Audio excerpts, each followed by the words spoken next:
first thing on our list tonight is the presentation from the Edenton Chamber of Commerce.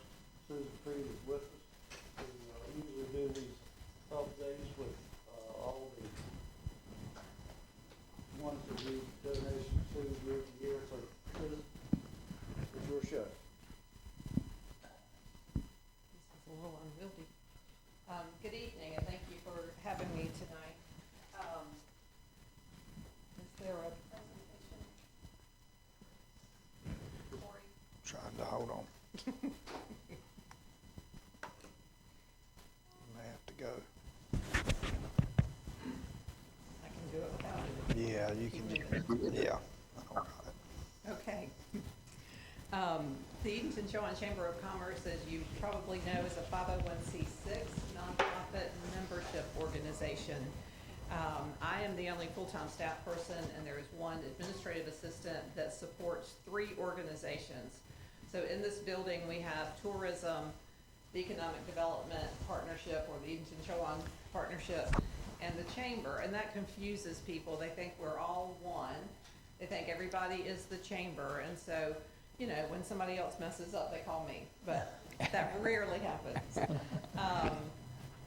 We have approximately 225 members, and I say approximately because it is an ever-chasing number. There's natural attrition that happens with businesses that close, or someone passes away and their business closes, or they decide that they can't afford to invest in the community any longer. So 225 is about where we are. Our funding is through primarily through our memberships, so they are critical to our existence. We have 2 fundraisers a year. Our golf tournament is May 11th this year, and Shrimp by the Bay is October 13th. It will be held on the green again this year, and I thank you for supporting our fundraising events, not only financially by your participation, but the town employees are a tremendous help to us with things like getting the permits. I always have questions for Tammy. She's a godsend. Our permits done. Your public works team is invaluable when we're setting up for events, especially on the green. So we certainly appreciate that.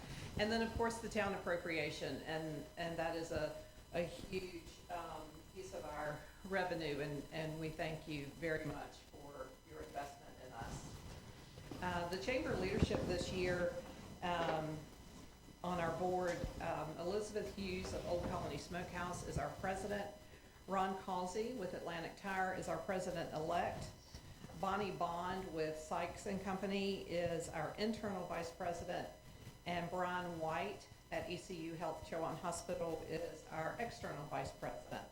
And then we have a total of 8 elected board members. 2 are appointed by the president for a 1-year term, and 8 ex officio members, which include the mayor and the town manager, because of your support to our organization. I want to talk a little more about what we do and how we utilize the funds that the town generously gives us. I just read right before coming over here that in the next few years, North Carolina can anticipate a shortage of employees by 1.09 million people. So as us baby boomers are retiring, and I'm at the tail end of the boomers, so I'm not quite there yet. But as baby boomers are retiring and the millennials and the Gen Zs and Gen Xs are coming in, they're not replacing us as quickly as we're retiring. Those generations are just smaller, and so it's leaving this huge gap in our employee base across the state, across the nation. One of the things that we've been focused on for the 2 years that I've been here is workforce development. And that came through some conversations that happened right after I started. There was, you know, because of COVID and people not going back to work and daycare's not opening, so then moms couldn't go back to work. It snowballed very quickly. And one of the things that we have chosen to do as a chamber is to focus on that through our school system. The Chamber's always done some with the schools, but we've taken that and expanded on it. So tomorrow we have White Oak Elementary, the pre-K through third graders, second graders, have vehicle day. And that's a hands-on learning experience for our youngest students to see and hear what having a job looks like. The vehicles get their attention. They can climb on the trolley. They can ring the, make the siren go off in the police car, the fire truck, the ambulance, the rescue squads are explained to them. There are tractors and cranes and just big, awesome vehicles out there, and they love it. And we get a lot of energy from the kids out there tomorrow. We are adding new this year, D.F. Walker, the third through fifth graders, and we're calling that a career day. And the purpose of that, for that age group, is to take them from seeing the cool vehicles to thinking more in terms of, is that something that I'm good at? So we have people representing all types of careers coming, from lawyers and farmers. We have the Coast Guard, an artist, a shop owner. So just a big variety of people. And they're going to tell them a little bit about what they do in their job, but then they're going to talk to them about how they got there. So I'm really good at math, or I like to fix things. I like working with my hands, or I enjoy drawing pictures.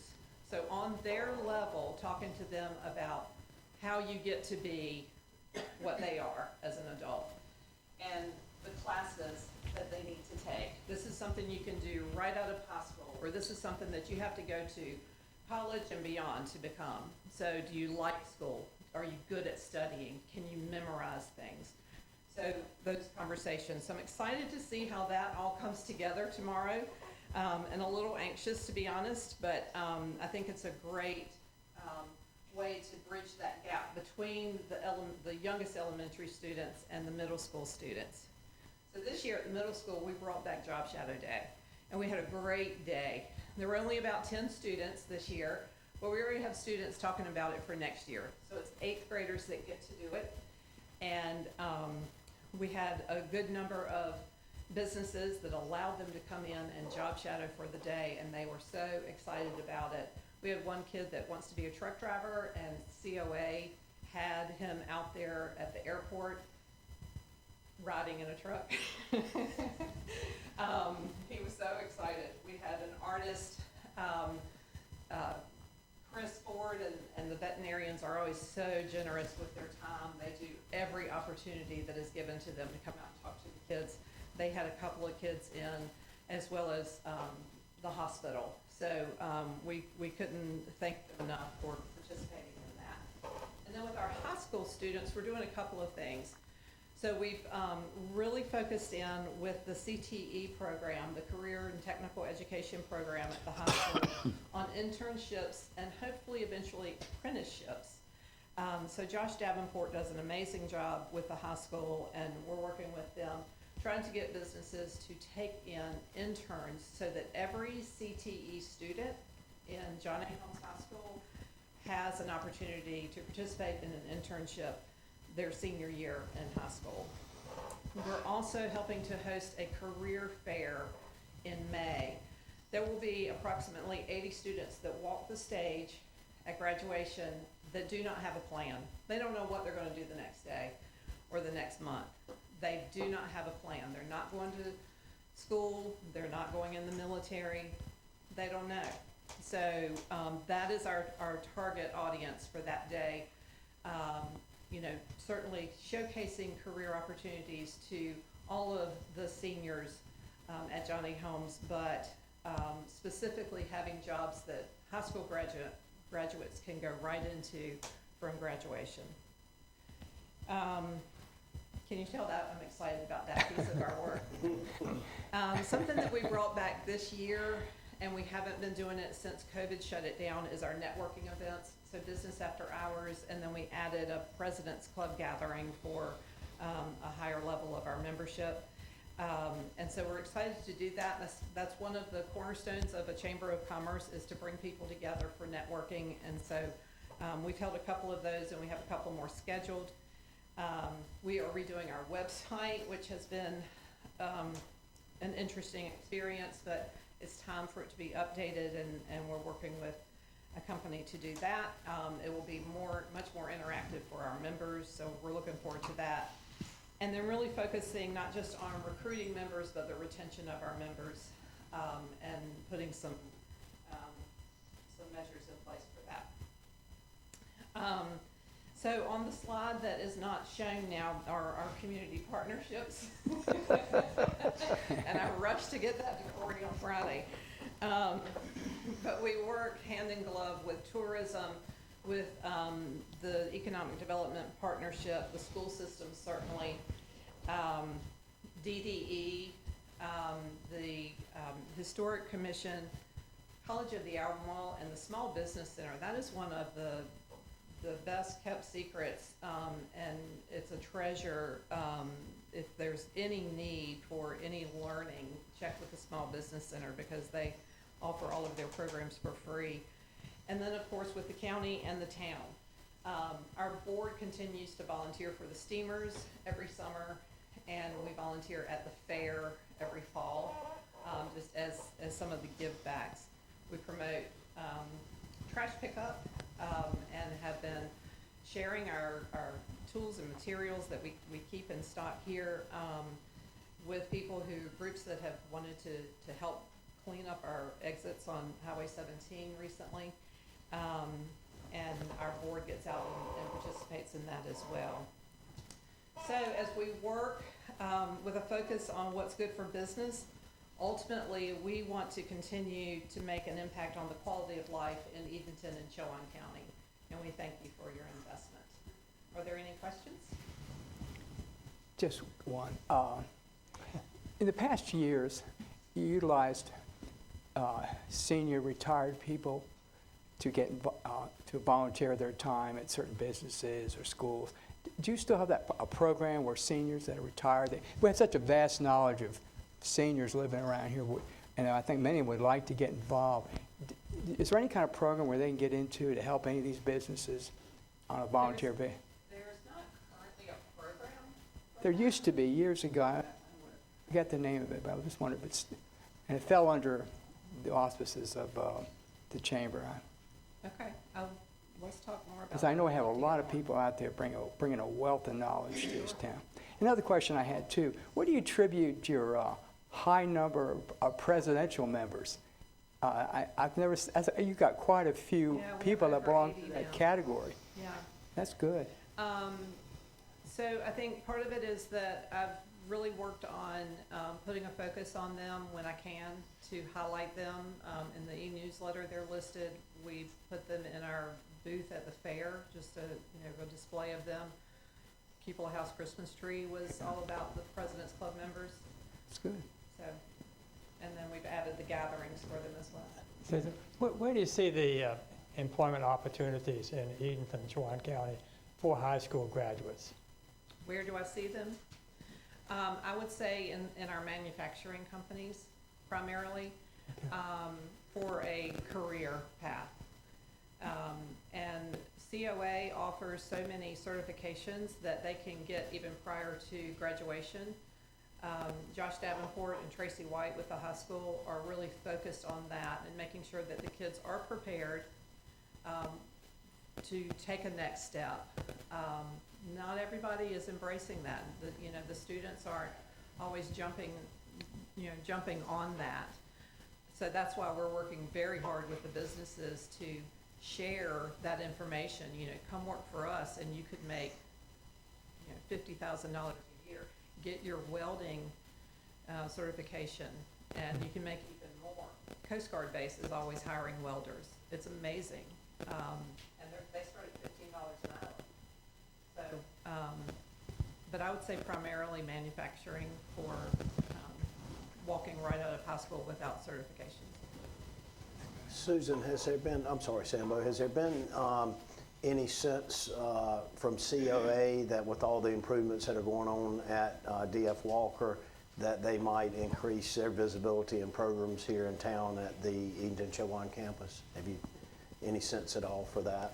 So I know that they're doing a lot to help with the transition for the high school and taking some things on. I know Josh, I was in a meeting with him last week, and he said he's always talking to Robin about adding certifications there for that the high school students can tap into as well.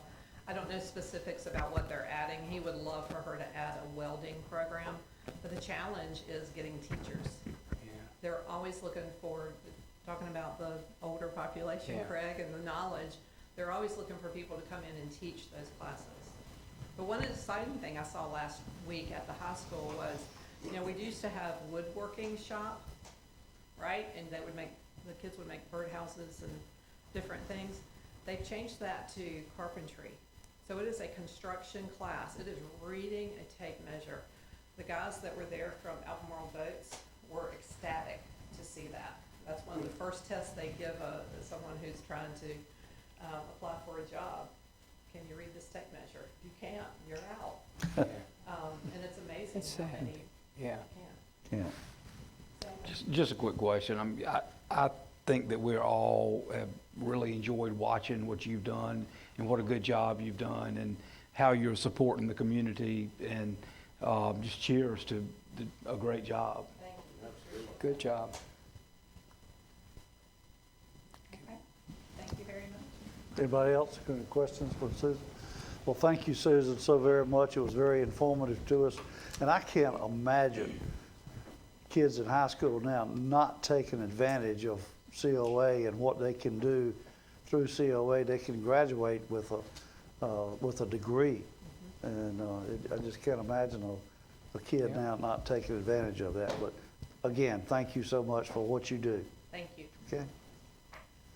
Okay, the next item on our list is an easement request from Piedmont Natural Gas on East Edenton and Norcross Alley. I don't know, where's Norcross Alley? It runs parallel to Broad Street on the rear area of the 300 block of Okay. South Broad. All right, and I believe Dwayne, that's your, I'll take that one, Mayor. okay, So we've been working with Piedmont Natural Gas over the past couple weeks to try to get some natural gas services established for the 300 block of South Broad. And what was presented tonight is actually two easements, just by the way the parcels are set up at the rear of the businesses there in the 300 block. And so what was presented tonight was actually the initial revisions that we received back from the town attorney after his review. This is similar to the easement request that we had with PNC back when we approved for the Herringbone natural gas service line. The difference is this would be for a 2-inch service line that would feed the majority of the businesses there from the rear of where the People's Building is all the way to roughly Blunt's Pharmacy. And so the two easement requests that we have tonight, we're waiting on the final version to come back from P&G. We've shared the town attorney's revisions, so the request tonight is to have council approve the easements, and once I have those final documents back with Hood's revisions, that we will be able to sign those. okay. Can I ask a question? Absolutely. I'm all for this, but how about the communities just in the town of Edenton that wants natural gas and can't get it? That's a I good mean, you that's a got it good all question. around you, and it can't come to you. In my neighborhood, I got it going to the storage area out there, and they won't bring it down the street. They don't have it in my area either. So, And that's something we've asked several times. I mean, that's Yeah. not a new question. And we've from asked Brady, Councilman we've Bob. asked Brady to do some surveys. Yeah. Yeah. We have, and we've- Paradise Road is another Yeah, one. Paradise, and there's still some sections out here in North Edenton that Isn't don't there a- have natural gas. These are some of the questions that I get asked. Yes, sir, and Councilman Bond, we've shared all those locations with them and asked them to revisit the demographics for what they need for their financial models to make sure that we can keep them on the radar. We're still pushing for those, and we have not had any luck with getting them to extend their service areas. You know, we talked about this about a couple of years ago, Yeah. where Brady was going to do a survey of Old Hertford Road and Paradise Road, and we never heard anything from him. It's a certain amount of customers are required for them to extend, Right. is that correct? That's correct. Maybe that's the reason why. they just No, haven't when you had- got a whole community just asking for it, you got as many customers as you need. Yeah. I wonder if we could get them in here to, let's ask them. Well, we have asked that he come before, and I don't know if Yeah, you could renew he's- that he's- request. He's 'cause been in here before, but, Yeah. you know, Yeah. then he was telling us that our request was never heard. Well, I'll be glad to They should be schedule able that. Yeah. to come across the field and get you natural gas. Across the field. Yeah, they got natural gas going all out in the country. They should be able to bring it. They don't. So What he tells me is that it costs so much to bore under Pembroke Creek, is what he Yeah. tells me. And he says he's requested the money from headquarters, but they have ignored him thus far, so. Yeah, it's Maybe hard, we it's need hard s- to explain. Yeah. It's hard to explain to people when they keep on asking us and we don't have good answers. And it's That's- hard for us to that's correct. swallow and hard for them to swallow. And I've been with Councilman Bond every time he brings it up. I wish we could get some action on that. And it seems like with you covering X percent of the town, it seems like it wouldn't be that expensive. And I don't know the natural gas business to go ahead and extend it to the other parts of town. Well, I call him at least once a month, and the last couple times I called him, he hadn't returned my call. Sorry. So you're going to try to get him here? That'd be good. So Yeah, could we talk can do that, Yeah. and we'll be glad to share with him those areas and the specific ask on behalf of P&G for this type of easement, which is the second one that Yeah. the town has committed to. And I think that the residents as well as the council deserve some answers as to why some of these areas are underserved. But I do think that what Councilman Costin brought up is very true, is that they try to at least establish a number of customers within an area, and maybe they didn't get the number of But you responses. got like Councilman Bond says, you got a whole neighborhood out there that really wants it. But when you send petitions in with whole neighborhoods that signed it, Yeah. and when he was here the last time, he said that he hadn't seen one. We have sent 4 petitions into his office with the whole neighborhood up there, but he said he didn't receive it. It didn't come back to me. He's not answering Jimmy's calls. The last couple he hasn't. He was until then, but Mayor Stallings, do you have the same level of interest in your neighborhood that Elton has in his? absolutely, probably more so. You've been calling weekly. Yeah, there are a lot of creeks in North Carolina. I can't see why this creek is any more difficult than any other creek. A lot of what, A lot Roger? of creeks. Oh, yeah.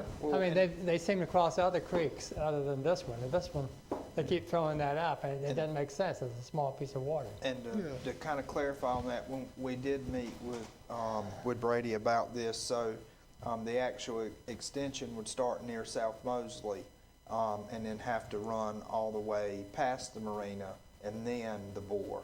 So the cost associated in the distance from South Mosley to where the Pembroke Creek Bridge is at is a lot of the concern and a lot of the cost separate from the bore. But those two items together really pose a pretty significant number in their eyes versus the number of I believe he told us customers. that day that it was gonna cost $750,000 for the bore. Yes, Is that sir. what he said? Is that what he Yes, said? sir.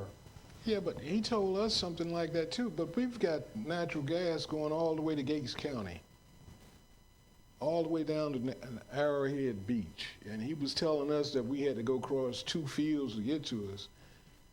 And God knows how many fields you got to go to get across to get to Gates County, Yeah. Arrowhead Beach.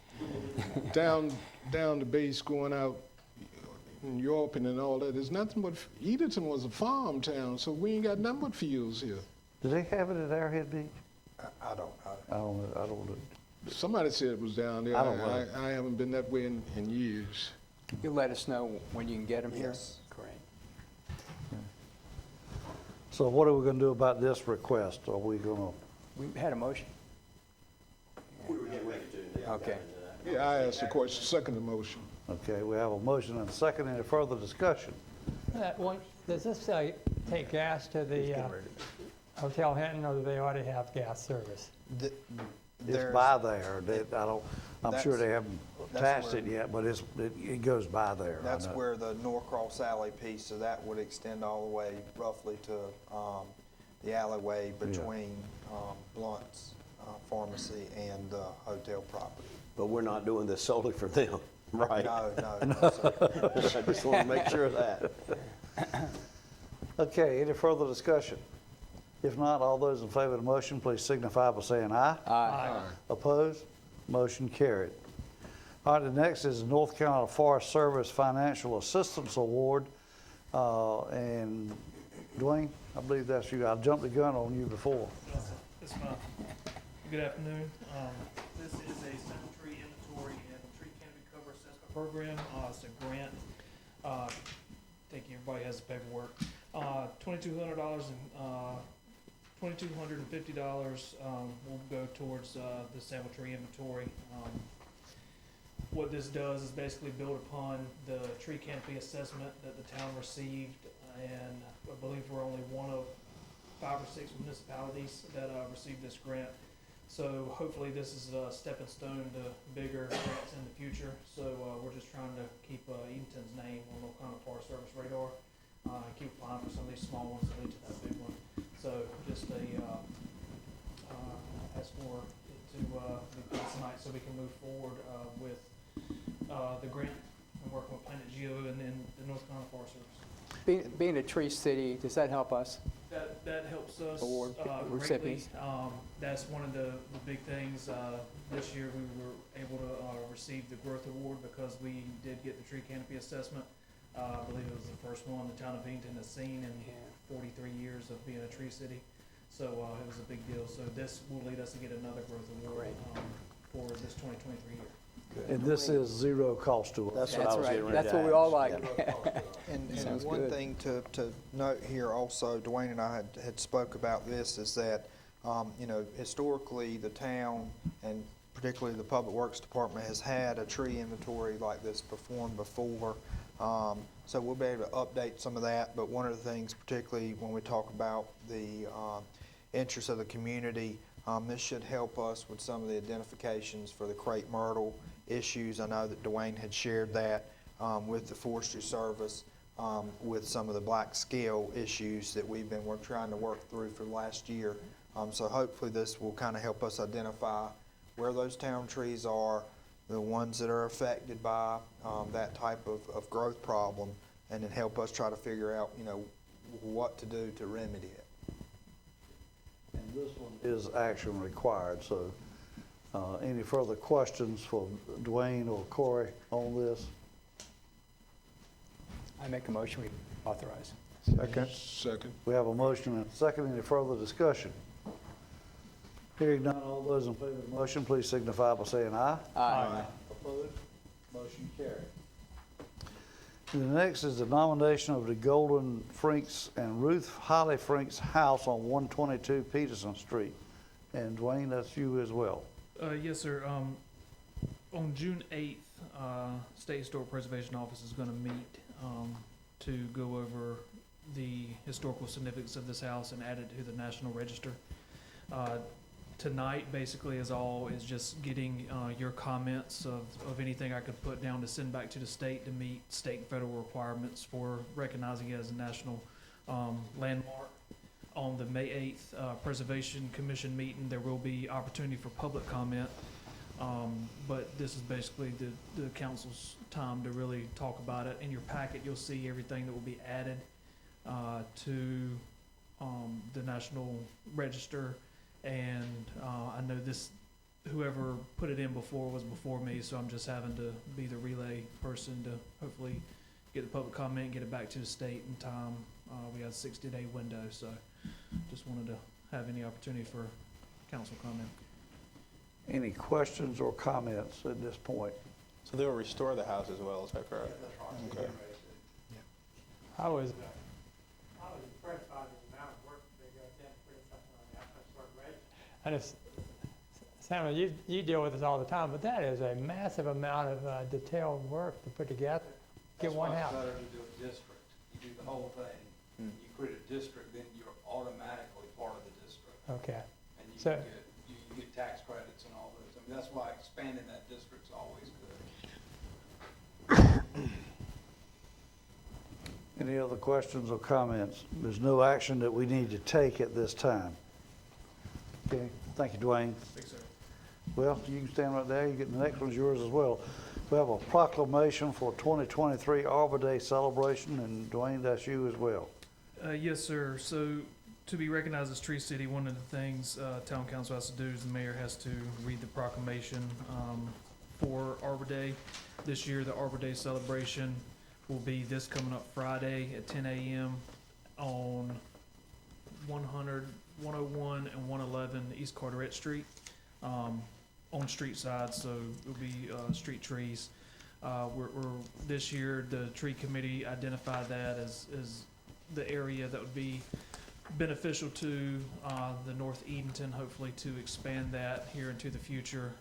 So the request today is to have the mayor read the proclamation to satisfy Tree City USA requirements to be recognized for the 2023 year. Okay. One question, where the tree's gonna go again? 101 and 111 East Carteret Street. It's going to be Arbor Day celebration. Gotcha. So the annual Edenton Arbor Tree. Are you gonna have the school involved and all? No, it's going to be during school hours. We reached out to a few schools. It's a little iffy time of year. Kids really enjoyed getting involved. Yeah, we really had it made last year with it being at the Boys and Girls Club. We were able to have them participate. This year, we're just hoping more members of the community come out and is able to participate. The landscape department from Public Works is going to be planting the trees. And I believe John Moorhead and a couple other members of, or hopefully all members of the tree committee will be present to really, fulfill that Arbor Day obligation. Okay, I'll read the proclamation. Whereas in 1872, J. Sterling Morton proposed to the Nebraska Board of Agriculture that a special day be set aside for the planting of trees. And whereas this holiday called Arbor Day was first observed with the planting of more than 1 million trees in Nebraska. And whereas Arbor Day is now observed throughout the nation and the world, and whereas trees can reduce the erosion of our precious topsoil by wind and water, cut heating and cooling costs, moderate the temperature, clean the air, produce oxygen, and provide habitat for wildlife. And whereas trees are a renewable source giving us paper, wood for our homes, fuel for our fires, and countless other wood products. And whereas trees in our city increase property values, enhance the economic vitality of business areas, and beautify our community. And whereas trees are a source of joy and spiritual renewal. And whereas Edenton has been recognized as a Tree City USA by the National Arbor Day Foundation and desires to continue its tree planting ways. Now therefore I, Jimmy East Allis, Mayor of the Town of Edenton, do hereby proclaim April 28, 23 as Arbor Day in the Town of Edenton, and I urge all citizens to support efforts to protect our trees and woodlands and to support our town's community forestry program, and further, I urge all citizens to plant trees to gladden their hearts and promote the well-being of present and future generations. Dated this 24th day of April 2023.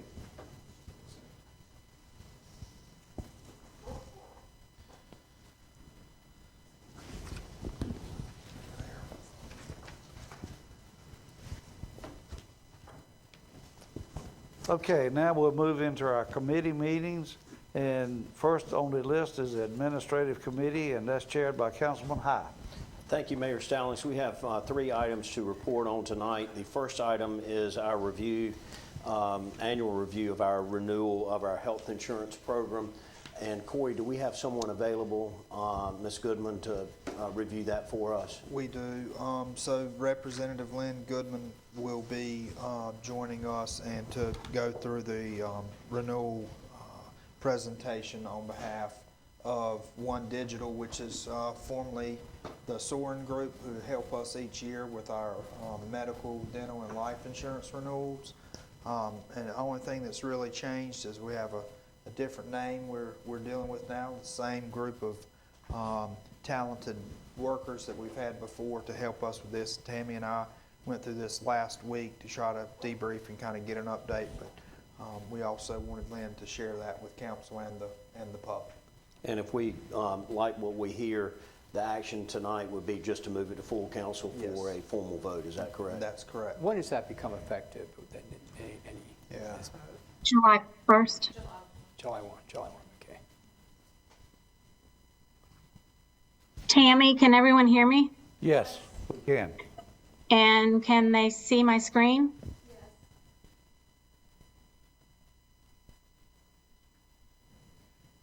Tammy? We can hear you, Lynn. Yes, we can Okay. hear you. Okay. The show is Hello, this all is Lynn yours. Goodman from the Soren Group. And Rand Williams was unable to be available tonight, so I stepped in for him. I'm going to do my very best, and if you have any questions, I'll do my best to answer those also. It really should be pretty easy this year. It's easy to deliver good news. So let me see if I can get to my first screen. Of course, it's giving me a little trouble, so.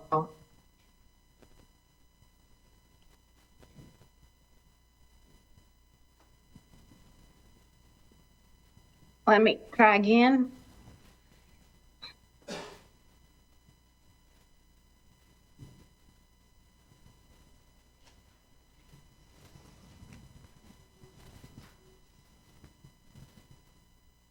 And Lynn, it would be nice if we could see you. It's always nice to be able to see who you're talking to. I tried to do the video, but I think, Tammy, do you have control of that?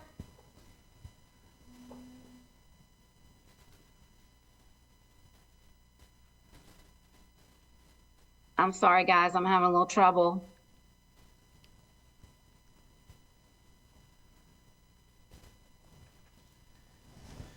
Joys of technology.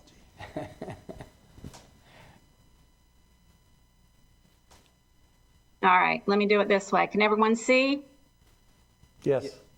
Okay.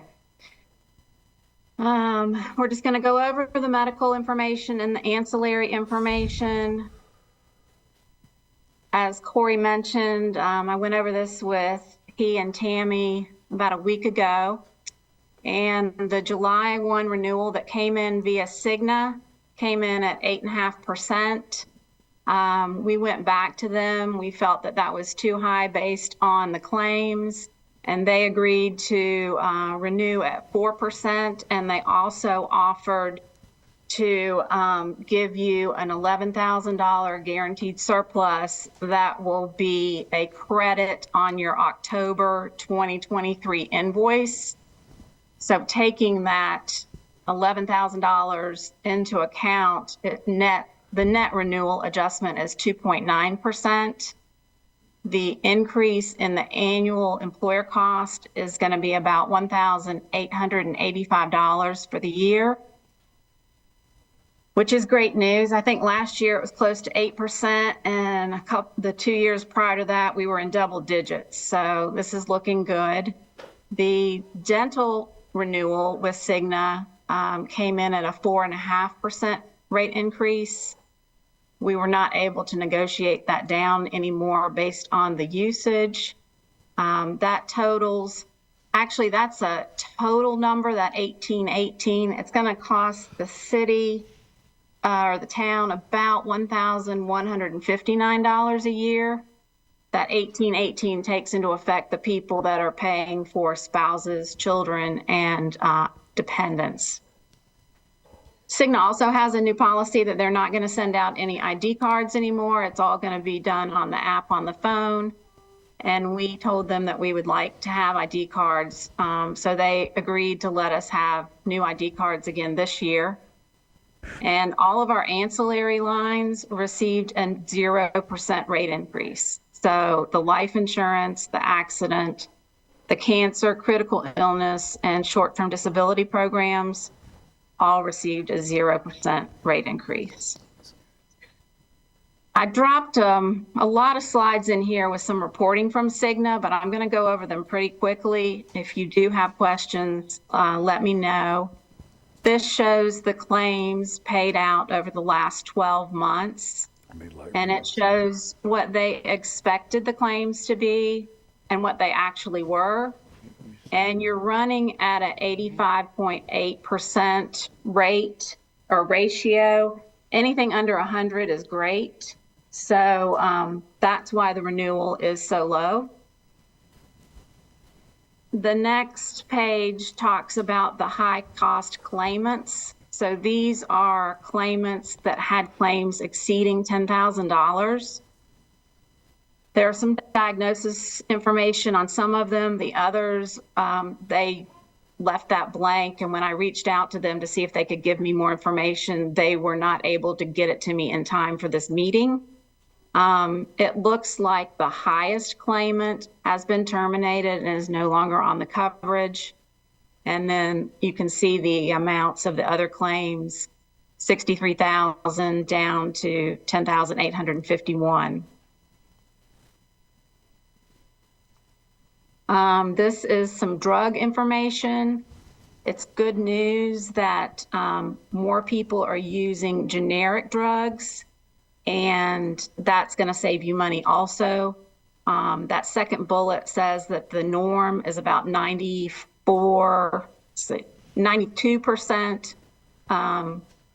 use generic drugs in other companies or towns, and you guys are up to 94. So that's really good that most of your employees are able to use generic drugs, which keeps the cost down. You do have 8 members that are on specialty medications, which really drives the cost. And sometimes there's nothing that can be done about that based on their diagnosis. But Cigna has a program called Save On that will reach out to these employees and help them find discounts on their specialty medications. And they were able to save $5,031. And they also have a utilization management program, and they reach out and work with the members and the providers, and they've been able to save $22,496. So Cigna has saved a total of $27,527, which benefits the town of Edenton and your renewals. These are some prescription drug reports that they gave us, just letting you know that most of the conditions are typical: arthritis, cancer, diabetes, asthma, cholesterol. None of those costs are really big. Those are just what most of the drugs are being used for, those conditions. And then here's another report about the high cost drugs. So you can see that first one for cancer is a little over 13,000 a script, although there've only been 2 of those filled. Then Enbrel for arthritis, that's a little over 5,000. You've had 11 prescriptions filled for that. And then another cancer medication that's expensive, but there've only been 2 fills for that. The others are not really that high considering what I normally see. Here are the drugs by the top spend. Again, we have the same diagnosis codes: arthritis, cancer, diabetes, asthma. And we'll be done with the drugs in just a minute. This is by volume. So it looks like you have 13 members taking that cholesterol medication, 8 taking that blood pressure medication, and so on and so forth. But again, none of those drugs are high cost drugs. This is something, I don't know if you can read, kind of in the middle, it says launch date, and the bottom 4 have already been launched. So those drugs are now available in generics, which they are going to save a little bit of money for the town of Edenton. We're not talking a whole lot of money, but any of the specialty drugs that we're able to get in a generic is going to save the member and the town money. Again, this is just the diagnosis codes that are costing the most. Psoriasis and Crohn's, cancer. I asked for that miscellaneous that's unclassified. Again, they weren't able to get me that in time for this meeting. Osteoporosis and anticoagulants. But the only ones that are really that high seem to be the psoriasis, Crohn's, and the cancer medications. And here's another report by the spend. It's the same information on the prior screen, it looks like. This talks about the utilization management program they have that I mentioned that saved $22,496. And this is that Save On program that I also mentioned that saved a little over $5,000. So the good news is that everything's running well. And if you look at the bottom half of this, the benefits all stayed the same, and that's what's up on the top. But there's a current column that shows the current costs, and then the renewal that we received, and then the negotiated renewal that we were able to get along with that $11,000 credit. So it's a 4% increase. If you take into account the $11,000, it's 2.9.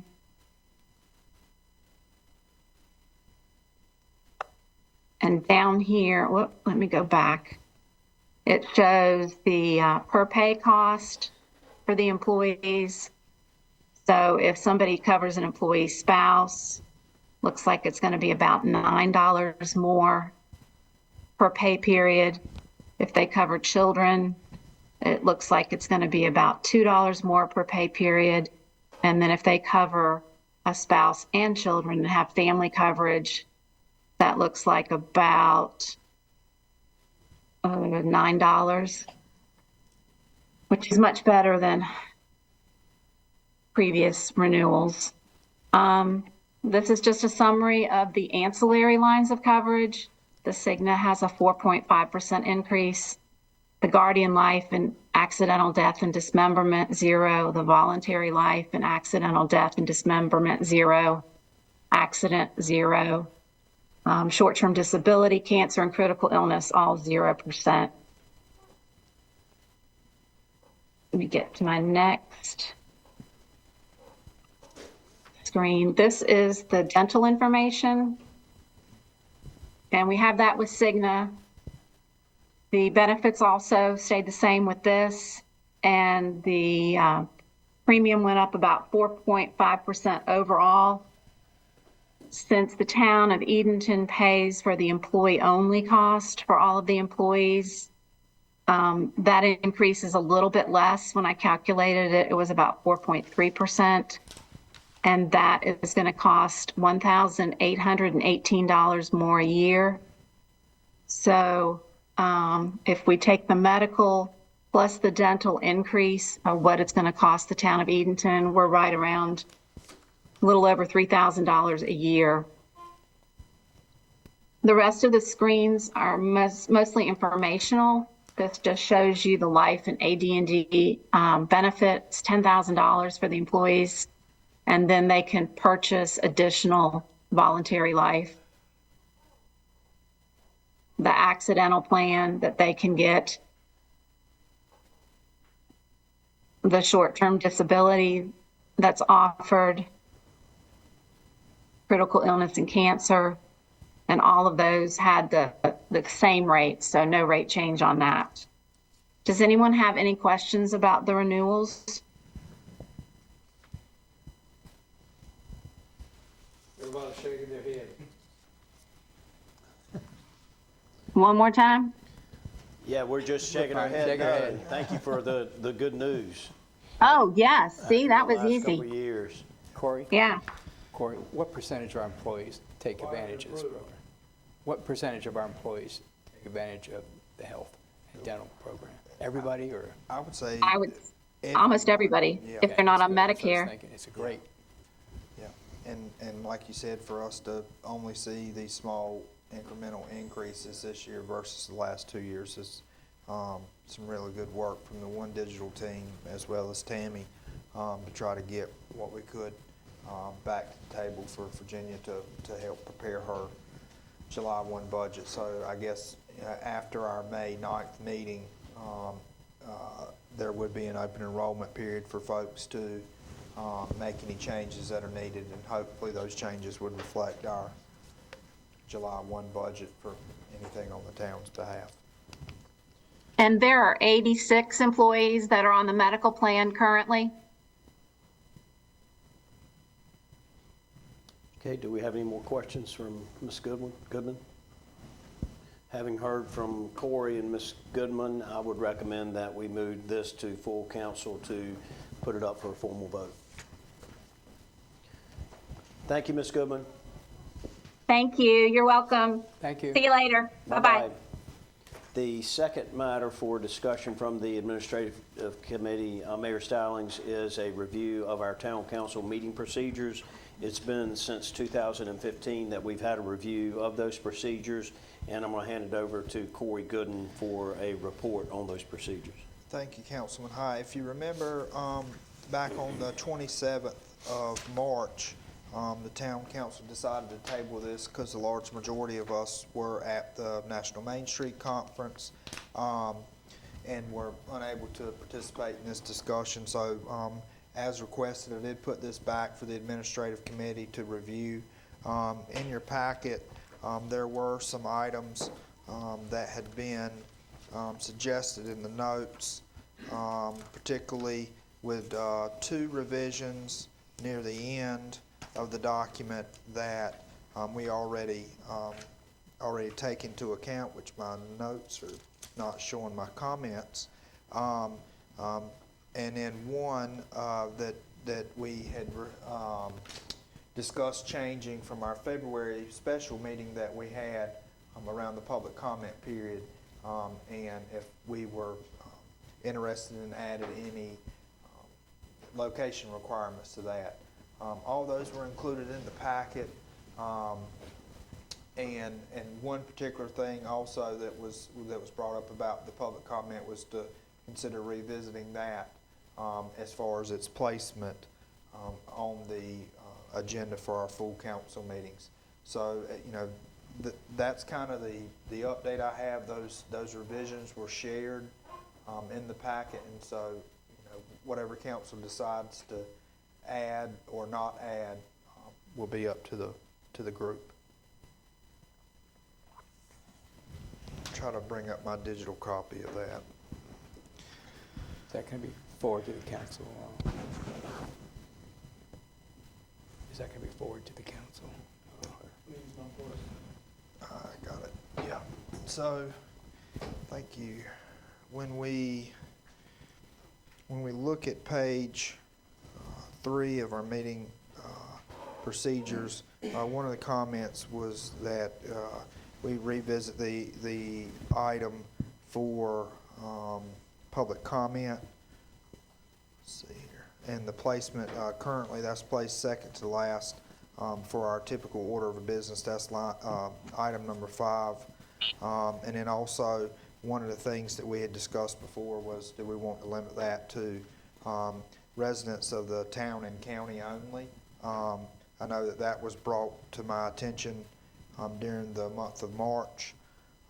That's the first revision for public comment, and then the last items for that was around the minutes, and it was asked that we should just include the following language after the first sentence, that public access shall include regular posting of council minutes on the town's website, which we already do. This would just correctly place it within our meeting procedure.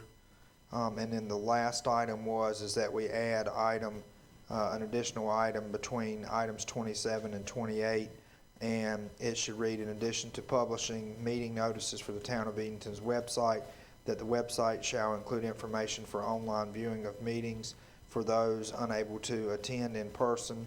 In addition, the town will continue to post video recordings on the public meetings on YouTube, the MediaCom channel, and all other social media outlets, which we already do, but it wasn't established in our meeting. So the last two items are rather clerical items to make changes to, and the first is up to council as far as the public comment placement. With that being said, in order to keep this item moving, simply recommend that we move it to the May meeting for further discussion and formal vote. I agree with that, but what recommendations did the committee come up with? Are we changing anything? Well, the recommendation number 2 and recommendation number 3 would be just basically recognizing what we do anyway. Is that Yes, correct? that's It's correct. what we're doing anyway, and we'll put that into the policy. Yeah. Because it's not there, but we're doing it anyway. That's right. The first recommendation, the one of, is that the one that involves whether or not you're from Edenton or Chowan County? Yeah. That would be a change Yeah, to what we have that, right now. That's correct, Councilman Hyacinth. Currently, our public comment section is open to the general To public as a everyone. whole. I know that question had been brought up back in February, whether it should be for Edenton and Chowan County residents only versus folks from outside the county. And then also, particularly, if we put that in there, the second half of that revision is whether we keep the public comment period at the end of the meetings or back at the beginning of our full council meetings. So Now, it's gonna stay at the end, right? that would be That's up to the council. council. Yeah. We did It's vote, up to the council to yeah, decide. we did vote within the last 6 months to change that, but if someone feels the need to bring that up or to make that type of motion for that. Do we placement. have any procedure to avoid multiple votes on something? If something has come up and been voted on, do we have to wait X number of months for us to vote on it again? No, sir. Do other towns do that? And not to my knowledge, the council is able to adjust any of the policies that they see fit really at any time. Typically, we don't revisit things, but maybe once within a calendar year. I think part of the reason it's coming up now is this document. I really appreciate getting a copy of this document, but it's been, 8 years since we've looked at it, and so it's just a good time to rethink things. One thing I'd like to have some guidance, like from I feel sort of uncomfortable restricted comment without, I think we need to have the hood look at it. I'm not really sure what we can do and what we can't do. And I have, think that's really important to know what we can, what is, proper to do first, and then we make that decision.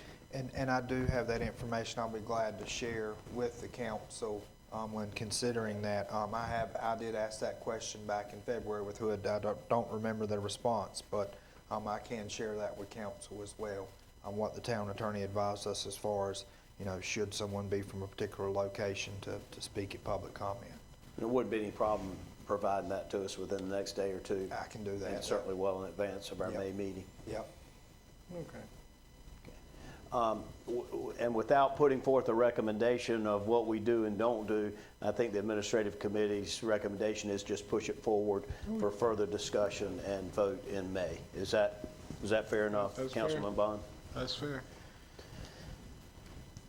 Mayor Stallings and council, the third item that we need to report on is the Northeast Regional Airport timber sales. And Corey has negotiated, along with our airport director, Harry Davis, a price for cruising the 24 acres along the northeastern boundary of the airport property.